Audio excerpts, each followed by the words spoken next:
malam hari Sabtu. Pagi Sabtu kepada kawan-kawan di Facebook. Semoga hari ni semuanya gembira dan ceria dan happy.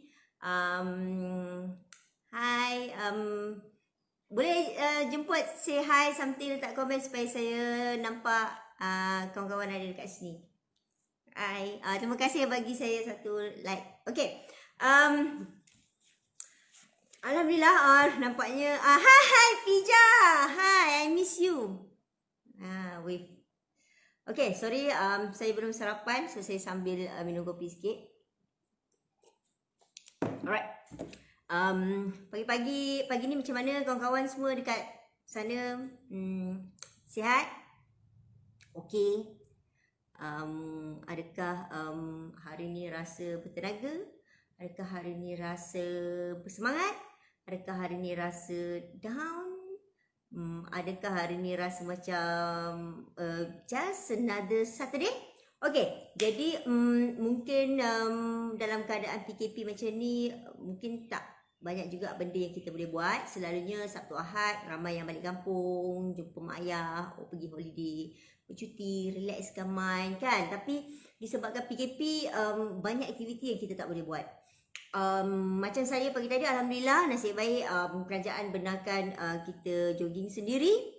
So saya tadi dapat berjaya menamatkan 10 km larian. Bukanlah larian, saya jogging lah. Jogging sendiri di sekitar taman. So relax sikit lah. Kalau tidak, saya kalau tak boleh keluar rumah satu hari, saya macam wang sikit. Masa saya kerja government, kita pergi kerja kan pagi, pukul 7 suku kita keluar supaya nak kerja di office sebelum pukul 8. Lepas tu kita duduk dekat cubicle tu taklah besar mana, dan sebagai orang yang berpangkat rendah, cubicle kita tak adalah tingkap kan, entah mana-mana kan, dekat dinding mana kan, tiba dekat situ. Hai Cik Salim. Waalaikumsalam. So kita buat kerja tak nampak pemandangan kat luar. Jadi bila tengah hari, saya tak boleh lunch dekat kafe dekat bawah.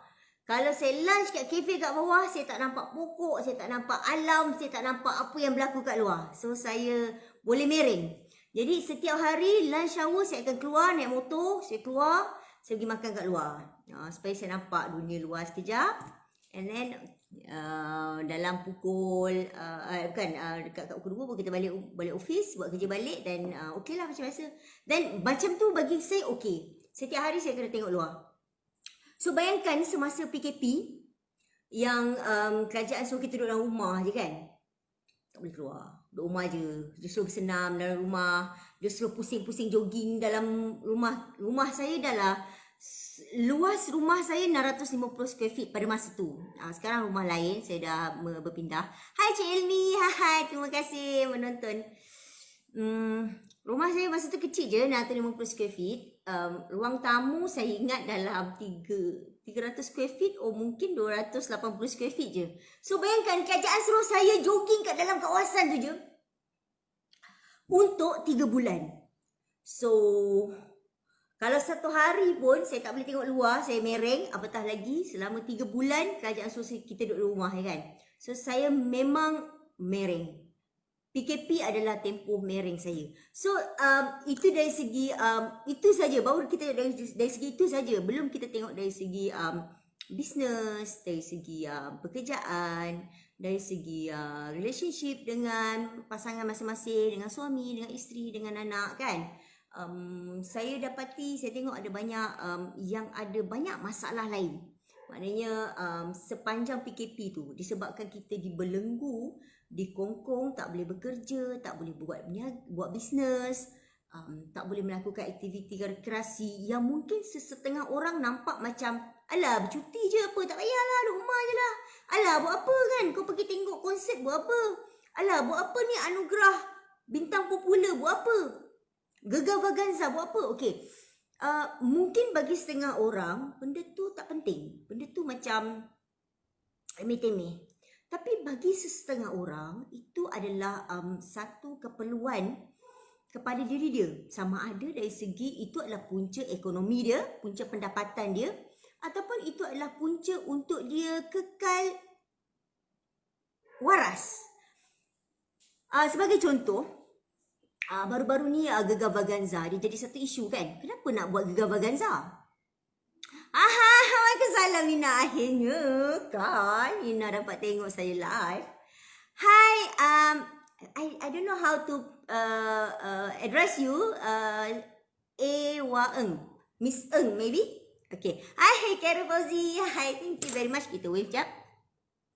Hi, Ihsan. Masa Ihsan datang rumah saya, poster atas tu belum ada. Sekarang dah ada. Poster favourite saya. Sama dengan cover buku saya. Alright, okay, sambung. Okay, baru-baru ni kisah kecoh pasal Gegar Vaganza. Kenapa rancangan televisyen nak buat juga Gegar Vaganza ni? Tak boleh ke dalam keadaan COVID ni kita tak payahlah tu semua kan? Buat apa? Buat apa nak berhiburan? Kemudian saya bersembang dengan salah seorang editor rakaman video tu, rancangan Gegar Vaganza tu. Dia cakap macam ni lah, dia kata, Rohania. Mungkin orang lain nampak macam tu tak penting, tapi bagi setengah orang itu entertainment. Kita dah stres, kita dah tertekan semua. So kita nak sedikit entertainment. Tu saya setuju, sebab saya pun macam tu. Saya rasa saya tak boleh just kerja 24 jam, lepas tu tidur, lepas tu lalas saya tidur pun terganggu. Saya pun tak boleh. So saya setuju dengan kenyataan dia. Dan satu lagi dia cakap, rancangan sebegitu yang ramai orang benci sangat tu sebenarnya merupakan punca pendapatan kepada 200 orang kru. Merangkumi pengarahnya, penulis skripnya, lightingnya, orang soundman-nya, juru makeup artisnya, orang stage-nya. So 200 orang rakyat kita bergantung pada pada satu acara yang kita nampak simple. Kalau tak ada rancangan sebegitu, ada 200 orang yang tak akan ada pendapatan. Yang pendapatan dia terjejas, yang dia balik rumah tak tahu nak bawa balik apa untuk anak bini dia makan. So kita tak boleh underestimate benda-benda macam ni. Kita takut sangat pasal COVID. Kita takut nanti kena COVID virus. So semua benda stop, duduk rumah, diam-diam. Tapi kita create another problem. Kita wujudkan masalah lain, masalah ekonomi, masalah pendapatan, masalah emosi, masalah human, sesama human, relationship. So kita create banyak problem. Kalau ikut statistik, sejak PKP kita bermula pada bulan Mac, sekarang Pekeso kata kita dah lebih kurang hampir 90,000 hilang pekerjaan.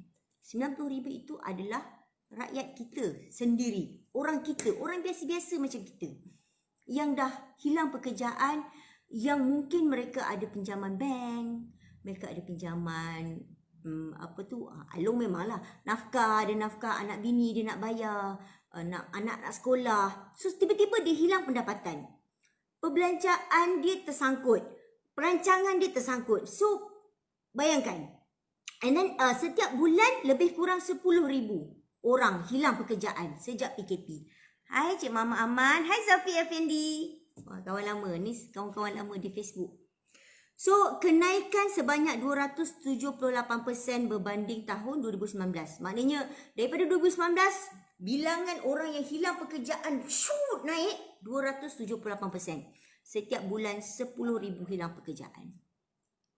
Masih ada, walaupun masih ada industri yang boleh bekerja, macam contoh industri retail, kedai makan masih boleh bekerja, tapi ada industri yang masih lagi total lockdown. Contoh macam baru-baru ni kawan-kawan saya, even seorang yang saya sangat respect, Kak Friend pun bercakap tentang industri hiburan yang masih lagi shutdown. Masih banyak lagi diorang kan sebelum ni hotel kan, perhotelan. Hotel bukan sahaja untuk menginap, tapi hotel ada banyak juga menjadi punca pendapatan kepada musician dan penyanyi-penyanyi kelab yang menyanyi setiap malam. Dan bayangkan berapa banyak hotel yang ada di seluruh Malaysia yang ada musician sebegitu. So semua tu tak boleh bekerja. So diorang memang stuck sekarang ni. Diorang memang ada masalah. Diorang memang tak ada pendapatan. Dan as a musician, diorang pakar dalam bermain muzik, tapi kalau takkan nak tiba-tiba dia nak pergi buat apa balik tepi jalan. So dia macam tak mahir, tak tahu. Yang dia tahu adalah bermain drum, bermain piano. So very difficult untuk orang sebegini. Kalau ikutkan kenyataan daripada Timbalan Menteri Perdagangan Dalam Negeri dan Hak Ehwal Pengguna pula, dari 1 April hingga 9 Julai, ada lebih kurang 4,542 syarikat yang ditutup. Itu officially yang mereka pergi SSM untuk tutup. Yang tak tutup secara official kita tak tahu. Yang just macam SSM kan, macam daftar enterprise tak niaga, dah duduk macam tu kan, menung kat rumah, tak pergi SSM. So benda macam ni tak masuk dalam data. Tapi dikatakan juga ada 82,555 perniagaan baru didaftarkan. Dia 82,000 perniagaan baru, enterprise baru didaftarkan ni, bagi saya dia bukan satu good sign.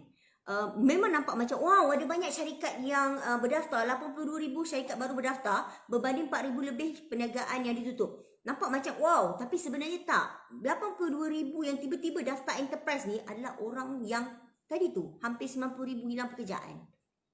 Orang ni lah yang dah hilang kerja, tak tahu nak buat apa, okay lah, buat bisnes. Tapi untuk orang yang baru nak start bisnes, especially kalau kawan-kawan yang berniaga sendiri, kawan-kawan boleh faham kan? Untuk 6 bulan pertama kita berniaga, tak tentu kita boleh sustain. Even bank pun minta statement kalau company tu, perniagaan tu boleh berkekalan selama 2 tahun. Sebab less than 2 years, tak tentu lagi kita boleh survive, kita boleh maintain business, kita boleh makan, kita boleh hidup macam biasa, macam yang kita makan gaji sebelum ni. Tak semestinya. Business bukan semudah pergi kerja pukul 8, balik pukul 5 dan hujung bulan dapat gaji. It's not like that. So untuk orang yang mungkin tak ada pengalaman berniaga, baru nak masuk berniaga kerana terpaksa disebabkan hilangnya kerja, mungkin mereka masih lagi sangat struggle.